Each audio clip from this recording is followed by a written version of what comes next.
High scoring না low scoring কোন ধরনের ম্যাচ হলে ভারতের আজকে জয়ের সম্ভাবনা বেশি? খেয়াল করে দেখবেন এশিয়া কাপের পরে ভারতকে নিয়ে এত ধরনের চর্চা হবে, বিষয়টা কিন্তু মাথায় কিন্তু আপনার আসে নেই, আমারও আসে নেই, এমনকি ভারতীয়দের আসারও কথা না। যদি সাউথ আফ্রিকার কাছে টেস্টটা যদি ভারত না হারতো, ঘরের মাটিতে হোয়াইট ওয়াশ না হতো, তখন কিন্তু এতগুলো প্রশ্ন উৎপন্ন হতো না।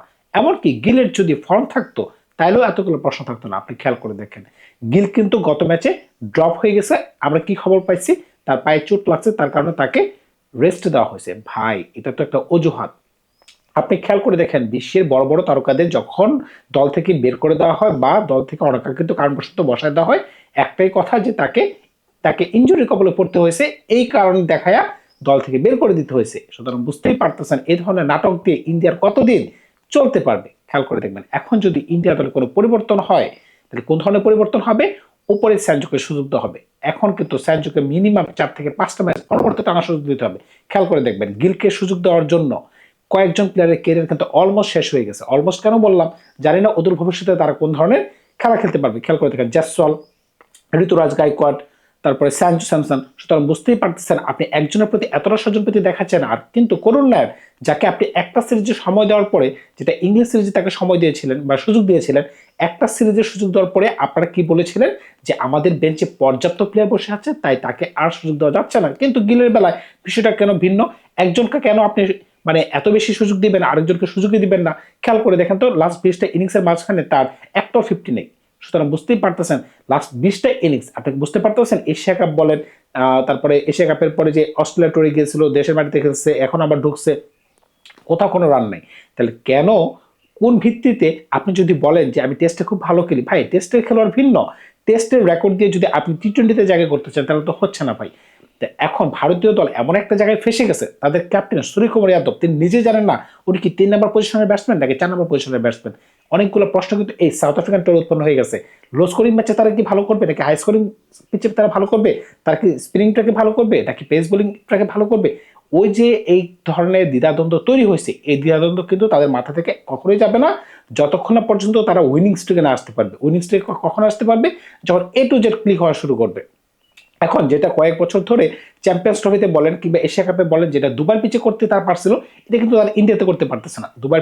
দুবার পিচে কি করতে পেরেছিল আপনারা সবাই জানেন, যে হার্দিক পান্ডিয়া আর হচ্ছে শুধুমাত্র জাসপ্রীত বুমরা, এই দুজন পেস বোলার দিয়ে কিন্তু তারা মোটামুটি পেস বোলিং ইউনিটটাকে সামাল দিতে পারছিল। কিন্তু ইন্ডিয়াতে সেটা পারতেছে না। এটার পেছনে কারণটা কি? ইন্ডিয়াতে ডিউ পড়তেছে। যখন ডিউ পড়বে, তখন কিন্তু হার্দিক পান্ডিয়ার বলে কিন্তু 4 ওভারে 40 রান পর্যন্ত খাইতে আমরা দেখছি। রাজদীপ সিং একবারে 9টা হোয়াইট বল দিছে, একবারে 7টা দিছে, 15 ওভারে 2টা দিছে। সুতরাং বুঝতেই পারতেছেন 13টা বলে তিনি ওভার সম্পন্ন করতে পারতেছেন। যেখানে প্রিমিয়াম পেস বোলাররা ভালো বল করতেছে না, ওইখানে আপনি শুধুমাত্র হার্দিক পান্ডিয়া, শিবম দুবে, তাদের প্রতি আপনি এক্সট্রা ভরসা রাখতে পারতেছেন না। তখন আপনাকে কি করতে হচ্ছে? তখন এক্সট্রা বলার খেলানো লাগতেছে। এই যে একটা এক্সট্রা বলার খেলানো লাগতেছে, পেস বলার, তখন কিন্তু আপনাকে হার্ষিত রানের দিকে যাইতে হচ্ছে কিংবা আশদীপ সিং এর কাছে যাইতে হচ্ছে। তখন হয়তো দলের যে সন্তুলনটা ছিল, যে ব্যালেন্সটা ছিল, ওই ব্যালেন্সটা কিন্তু রাখতে পারতেছে না। এই কারণে কিন্তু অলরাউন্ডারের প্রতি ভারতীয় দল বা ভারতীয় কোচ একটু বেশি অ্যাগ্রেসিভ হয়ে যাচ্ছে। ওই কারণে কিন্তু রিঙ্কু সিং এর মতো ব্যাটসম্যান, রিঙ্কু সিং এর মতো ফিনিশার কিন্তু দল থেকে ছিটকে পড়ে যাচ্ছেন। আপনি খেয়াল করে দেখেন, কে এল রাহুল কিন্তু এখন কিন্তু দাবিদার ভারতীয় দলে ঢুকতে চায়, কিন্তু তাকে সুযোগ দেওয়া হচ্ছে না। ঈশান কিষান ঢুকতে যাচ্ছে, কিন্তু তাকে সুযোগ দেওয়া হচ্ছে না। কিন্তু যাদেরকে সুযোগ দেওয়া হচ্ছে, তারা কি পারফরমেন্স দিতে পারতেছে? এই যে অক্ষর প্যাটেল, তিনি কি ভালো ব্যাটিং করতে পারতেছেন? বোলিংয়ে ওই ধরনের অ্যাগ্রেসিভ?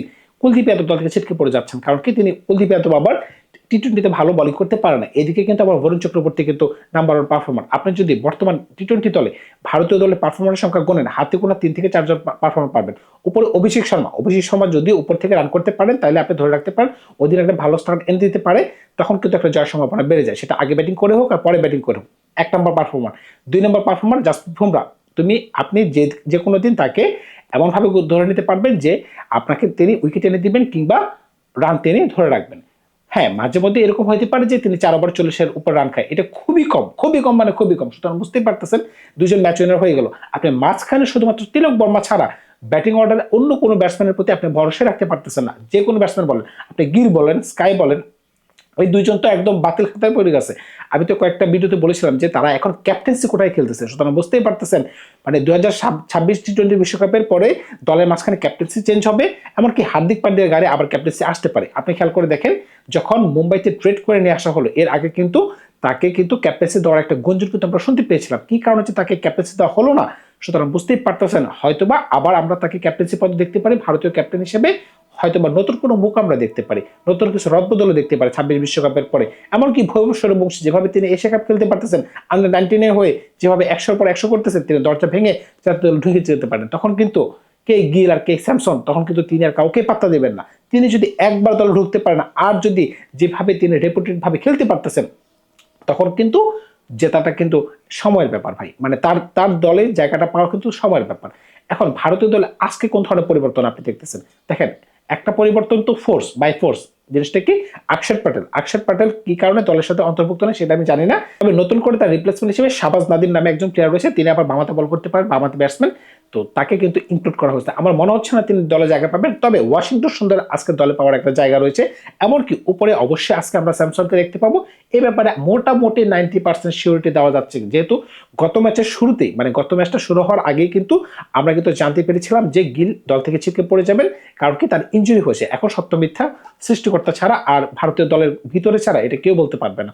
এখন যেহেতু আপনি এটা জানতে পারতেছেন গিল আজকে খেলবে না, তারপরে ওই ব্যাটসম্যান ওই বোলারটা নাই, তাহলে এই দুইটা পরিবর্তন তো বাধ্যতামূলক। এখন দলটা কি লো স্কোরিং ম্যাচের দিকে যাবে নাকি হাই স্কোরিং ম্যাচের দিকে যাবে, এটার পিছনে একটা কারণ থাকে। আপনি খেয়াল করে থাকেন আজকের ম্যাচটা যদি সাউথ আফ্রিকা কোনোভাবে জয়লাভ করে, তখন কিন্তু সিরিজ ড্রপ হয়ে যাবে, 2-2 হয়ে যাবে। তো আজকে কিন্তু ভারত কোনোভাবে চাইবে না যে ভারত যাতে ম্যাচটা হেরে যায়। এখন খেয়াল করে দেখেন, যদি কোনো কারণে সাউথ আফ্রিকা আগে ব্যাটিং করে 200 বা 210 রান নিতে পারে, তখন কিন্তু সেটা ভারতের চেস করা খুব কঠিন একটা ব্যাপার হয়ে যায়। কারণ কি, ভারত কিন্তু আজ পর্যন্ত 210 রান পরবর্তীতে ব্যাটিং করে চেস করতে পারে না। সুতরাং বুঝতেই পারতেছেন এটা কিন্তু ভারতের জন্য একটা চাপ, কারণ কি টস কিন্তু আপনার হাতে না, টস কিন্তু যে কেউ জয়লাভ করতে পারে। এখন এই চিন্তা করে কিন্তু ভারত এমন একটা উইকেট বাড়ানোর চেষ্টা করবে যেখানে স্পিনার একটু কার্যকরী হতে পারে, যেখানে বরুণ একটু ভালো বল করতে পারবে, হয়তো বা ওয়াশিংটন সুন্দর। এইখানে কিন্তু একটা ঝামেলা থেকে যাচ্ছে, যেহেতু অক্ষর প্যাটেলের অনুপস্থিতি আর ওয়াশিংটন সুন্দর যেহেতু অফ ব্রেক বলার কিন্তু ভাই এতটা কার্যকরী না। সুতরাং বুঝতেই পারতেছেন এই জায়গায় যদি আবার শাহবাজ নাদিমের মতো অনভিজ্ঞ প্লেয়ারকে যদি আন্তর্জাতিক মঞ্চে নিয়ে আসা হয়, তাহলে তিনি কোন ধরনের পারফরমেন্স দিতে পারবেন সেটা কিন্তু বলা যাচ্ছে না। আবার যদি আপনি মনে করেন যে না, আমি শুধুমাত্র যেটা ধর্মশালা হয়েছিল মানে 100% পেস সুইং ওই ধরনের পিচে বানাবো, তো ওই দিন আপনি হয়তো বা সাউথ আফ্রিকাকে আপনি দমিয়ে রাখতে পেরেছিলেন। কারণটা কি, শুরুর দিকে কিন্তু 3-4টা উইকেট টপ করে পড়ে গিয়েছিল। কিন্তু যদি ওই ধরনের উইকেট যদি আজকে আবার বানান, তখন কিন্তু হিতে বিপরীত হইতে পারে। কিভাবে বিপরীত হইতে পারে? কারণ সাউথ আফ্রিকার কাছে কিন্তু পর্যাপ্ত পেস বোলার রয়েছে, হয়তোবা তারা ওই দিন কাজে লাগাইতে পারে না, রানটা অল্প ছিল, ওই দিন অল্প সময়ের মাঝখানে কিন্তু খেলা শেষ হয়ে গেছে। তারপরে কিন্তু 15টা ওভার লাগছে। খেয়াল করে দেখেন 120 রান নিতে যায় যদি আপনাদের 116 রান নিতে যদি আপনাদের এতটা ওভার লাগে, এমনকি শুভমন গিল কেন দল থেকে বের হয়ে যাবে সেটা তো খেয়াল করে দেখেন। তিনি 28 বলে 28 নিতে পারছেন ভাই। বর্তমান টি-20 যুগে যেখানে মানুষ 12 বলে 28 নেওয়ার স্বপ্ন দেখে, এখানে আপনি প্রিমিয়াম ব্যাটসম্যান 28 বলে 28 নিয়ে আপনি আউট হয়ে যাচ্ছেন। সুতরাং বুঝতেই পারতেছেন আপনাকে দল থেকে যে বের হতে হবে সেটার কোনো বলার অপেক্ষা রাখে না। এখন যদি আপনি দলটা সাজাতে যান, তাহলে কিরকমভাবে আপনি সাজাতে পারেন আপনি খেয়াল করে দেখেন। উপরে অভিষেক শর্মা, তিনি একমাত্র প্লেয়ার যার স্পট নিয়ে 6-9 করার কোনো সুযোগই নেই বর্তমানে। অভিষেক শর্মা, তার সাথে আপনি সেঞ্চুরি দিলেন, কিপার আপনার হয়ে গেল।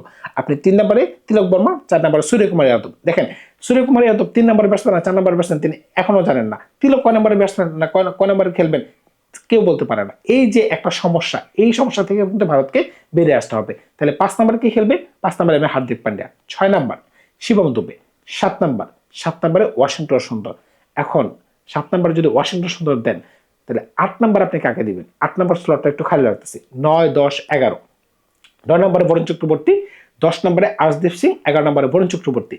যেহেতু আমরা 8 নম্বর স্পটটা খালি রাখছি, এখন 8 নম্বর স্পটে কি আপনি শাহবাজ নাদিমকে খেলাবেন নাকি আরেকজন প্রিমিয়াম ব্যাটসম্যান খেলাবেন? এই একটা জায়গায় কিন্তু আজকে ডিবেটটা থেকে যাবে। কারণ কি, আজকে ম্যাচটা জয়লাভ করার জন্য আপনাকে কিন্তু ব্যাটিংটাকে একটু সমৃদ্ধ করতে হবে। কিন্তু দলে কি ওই ধরনের পর্যাপ্ত ব্যাটসম্যান রয়েছে? আপনি যদি দলে জিতের সময়কে খেলান, তাহলে কি ওই ধরনের পর্যাপ্ত বলার কি আছে যে আপনাকে 20 ওভার এনে দিবে? আপনি বলারগুলো যদি একটু কাউন্ট করেন, নিচের দিকে বরুণ চক্রবর্তী 4 ওভার, আর্শদীপ সিং 4 ওভার, এমনকি জাসপ্রীত বুমরা 4 ওভার, তাহলে হয়ে গেল 12 ওভার। আপনি যদি সর্বোচ্চ হার্দিক পান্ডিয়া থেকে 4 ওভারে বের করেন, তাহলেও কিন্তু আপনার হচ্ছে 16 ওভার। যেহেতু আজকে অক্ষর প্যাটেল নাই, আপনি কি ওয়াশিংটন সুন্দর থেকে 4 ওভার বের করতে পারবেন? প্লাস শিবম দুবে থেকে যদি হাই রিস্কে যদি যান, তখন কিন্তু শিবম দুবে এমনকি ওয়াশিংটন সুন্দর থেকে 4 ওভার আপনাকে বের করতে হচ্ছে। তখন কিন্তু আপনি জিতের শর্মাকে 8 নম্বর খেলাতে পারতেছেন। সুতরাং বুঝতেই পারতেছেন হয়তো তখন জিতের শর্মা 7-এ ব্যাটিং করবে, ওয়াশিংটন সুন্দর 8-এ ব্যাটিং করবে। এছাড়া কিন্তু বিকল্প রাস্তা নাই। এখন এটা কিন্তু ভারতের জন্য একটা এক্সট্রা ঝামেলা হইতে পারে যদি কোনো বলারের ইনজুরি হয়ে যায়। তখন কিন্তু আপনার কাছে কিন্তু ব্যাকআপ বলার নাই। হ্যাঁ, তখন আপনি বলতে পারবেন যে অভিষেক শর্মা বল করতে পারে, তিলক বল করতে পারে, তাদেরকে দিয়ে আমরা কাজ সারাই ফেলবো। তখন কিন্তু আপনি যে বলতেছেন কাজ সারাই ফেলবেন, তখন কিন্তু সাউথ আফ্রিকা কিন্তু বলতে পারে আমরা কিন্তু ভাই তোমাদেরকে দিয়ে কাজ সারাই ফেলতে পারবো। কারণ কি, ওই তাদের ওভারে 2 ওভারে 30 রান দেওয়ার ক্ষমতা কিন্তু সাউথ আফ্রিকার ব্যাটসম্যানদের রয়েছে। সুতরাং বুঝতেই পারতেছেন খেলা কিন্তু এতটা সহজ হবে না যতটা খালি চোখে মনে হচ্ছে। আগের ম্যাচটা যদি কোনো কারণে মাঠে খেলা হতো তখন কিন্তু একটা আমরা বুঝতে পারতাম যে সিরিজটা কোনভাবে যাচ্ছে। হয়তোবা সিরিজটা ভারত 3-1 ব্যবধানে অলরেডি জয় করে ফেলতো, কিংবা 2-2 সমতা থাকতো, আজকে ফাইনাল ম্যাচের মতো একটা আমেজ থাকতো। যেহেতু ডিউর কারণে ম্যাচটা মাঠে গড়ায় নাই, তবে আজকের ম্যাচটা কিন্তু খুবই গুরুত্বপূর্ণ। আজকে যদি ভারত কোনোভাবে হেরে যায় তখন কিন্তু সিরিজটা ড্র হয়ে যাবে। ভারত কিন্তু এটা কোনোভাবেই চাইবে না। এখন ভারতীয় দলে কোনো ধরনের অন্য কোনো পরিবর্তনকে আপনি দেখতেছেন কিনা সেটা আমার কাছে বোধগম্য না। তবে ভারতীয় দল যে সাউথ আফ্রিকার সাথে খেলে অনেকগুলো প্রশ্নের সম্মুখীন হয়েছে, এইগুলা কিন্তু আপনি কোনোভাবে এড়িয়ে যেতে পারবেন না। প্রথমত গিলের পারফরমেন্স, ভারতীয় দলের আনস্টেবিলিটি, দলে উথাল পাথার কেন? আপনি একদিন দেখতেছেন 3 নাম্বার অক্ষর প্যাটেল চলে আসতেছে, আরেকদিন শিবম দুবে চলে আসতেছে, কোনো ঠিক ঠিকানা নাই। তো একটা দলের মিনিমাম ব্যাটিং অর্ডার ঠিক থাকতে হবে। কারণটা কি, আপনাকে জানতে হবে যে আপনি কোন রোলে ব্যাটিং করতেছেন, কোন পজিশনে ব্যাটিং করতেছেন। এটার জন্য যদি আপনি মেন্টালি প্রিপেয়ার না থাকেন তাহলে কিন্তু আপনি বড় মঞ্চে বা বড় খেলায় আপনি ভালো খেলতে পারবেন না। সুতরাং বুঝতেই পারতেছেন ব্যাটিং অর্ডারটা ফিক্স হওয়া খুবই জরুরি। এখন কিন্তু ভারত কিন্তু এখনো ওই চিন্তায় আছে, যেহেতু টি-20 বিশ্বকাপে আর মাত্র 1 মাস বাকি। এই সময়ের আগে যদি আপনাকে এই চিন্তা করতে হয় যে আমার দলে কে কোন সময় ব্যাটিং করবে, তখন কিন্তু এটা ভারতীয়দের জন্য বিরাট একটা চিন্তা, যেটা কিন্তু 3-4 বছর আগে ছিল না। দল যেরকমই ছিল তারা অ্যাটলিস্ট এটা জানতো যে কোন পজিশনে কোন ব্যাটসম্যান ব্যাটিং করবে, কার পজিশনে কে বোলিং করবে। কিন্তু বর্তমান দলটাতে কিন্তু একটা হজবরল লাগে আছে, যে হজবরলটা লাগার কথা ছিল না। আমার কেন যেন মনে হচ্ছে গৌতম গম্ভীর অতিরিক্ত পাকনামির কারণে, পাকনামিটা এ ধরনের যে আই এম দ্য বস। হ্যাঁ, নিঃসন্দেহে তিনি খেলোয়াড় হিসেবে দুর্দান্ত ছিলেন, তিনি যে কোনো সময় খেলার মোড় ঘুরিয়ে দিতে পারতেন, তিনি যখন অ্যাজ এ প্রাইম ছিলেন, মানে প্রাইম ব্যাটসম্যান ছিলেন দলের। কিন্তু যখন আপনি হেড কোচ হবেন, হেড কোচ হয়ে আপনাকে এত অ্যাগ্রেসিভনেস দেখানোর কোনো কারণ নেই। কারণ কি, আপনি তো মাঠে একটা বলও করতে পারতেছেন না, আপনি কোনো বলও করতে পারতেছেন না। আপনি যেভাবে দলটাকে ডাইরেকশন দিতেছেন, আই এম দ্য বস, কোনো দরকারই ছিল না। আপনি যদি সূর্যকুমার যাদবের প্রতি মানে একটা ভরসা রেখে তাকে মাঠে ছেড়ে দিতেন ছাড়া গরুর মতো, তখন কিন্তু তিনি ভালোভাবে দলটা সামাল দিতে পারতেন। আপনি যেভাবে তাকে লাগাম ধরে রাখছেন পিছন থেকে, তিনি কিন্তু ওই লাগামের কারণে ওই ধরনের নিজের থেকে যে কিছু করা ক্রিয়েটিভিটি দেখাতে পারতেছে না। এটার কারণে কিন্তু তার নিজের ব্যাটিং এর প্রতিও কিন্তু তিনি ওই ধরনের ফোকাস দিতে পারতেছে না। তিনি নিজেও জানেন যে এই দড়ি কিন্তু আমার হাতে নাই, দড়িটা কিন্তু ড্রেসিং রুমে। সুতরাং বুঝতেই পারতেছেন আপনি একজন প্লেয়ার থেকে তখনই একটা ভালো আউটপুট পাবেন যখন আপনি তাকে বলে দিবেন বিন্দাস খেলো, আউট হলে আউট হয়ে যাচ্ছ তো বিন্দাস ক্যাপ্টেন্সি করো, তোমার প্যাটার্নে করো, হয়তো বা 2-1 ম্যাচ হারবো, কিন্তু সে কিন্তু ভালো প্লেয়ার, নিজে নিজে গ্রুম করে কিন্তু একটা ভালো কিছু করতে পারতো। পিছন থেকে যদি আপনাকে কেউ টানে তখন কিন্তু সেই জিনিসটার প্রতিফলন কিন্তু ভালোভাবে আসবে না, যেটা ক্ষতিপূরণ কিন্তু আজকে ভারতীয় দলকে দিতে হইতে পারে যদি তারা আজকের ম্যাচটা হেরে যায়। আজকের ম্যাচটা হারা তো বড় কথা না, 2 দিন পরে হচ্ছে টি-20 বিশ্বকাপ। টি-20 বিশ্বকাপ কিন্তু ভারতের সেম অবস্থায় হবে। কারণ কি, যদি আবার গিল ভালো করে বসে, এখন তো ইনজুরির কথা বলছেন, হঠাৎ করে দেখবেন যে একটা মানে এমন একটা পিচ বানাবে, ওই পিচে গিল আবার এসে একটা 70-80 রান করে ফেললো, তখন সবাই বলেন ওয়াও গিলের তো ফর্ম চলে আসছে, গিলকে আবার দলে ঢোকানো। তো দেখা গেল যে গিল আবার দলে ঢুকে গেল, সানচোকে আপনি আবার বের করে দিলেন, ঘোরায় ফিরে আবার একই হলো। যখন আবার টি-20 বিশ্বকাপ হবে, টি-20 বিশ্বকাপে কিন্তু আইপিএল এর মতো পিচ হয় না। কারণটা কি, আপনি খেয়াল করে দেখেন সূর্যকুমার যাদব এমনকি শুভমন গিল, তাদের দুজনেরই কিন্তু টি-20তে বিশেষ করে আইপিএলে মানে প্রত্যেক সিজনে এমনভাবে তারা ব্যাটিং করতে পারে যেন 500 থেকে 600 রান তাদের একটা মুখস্থ।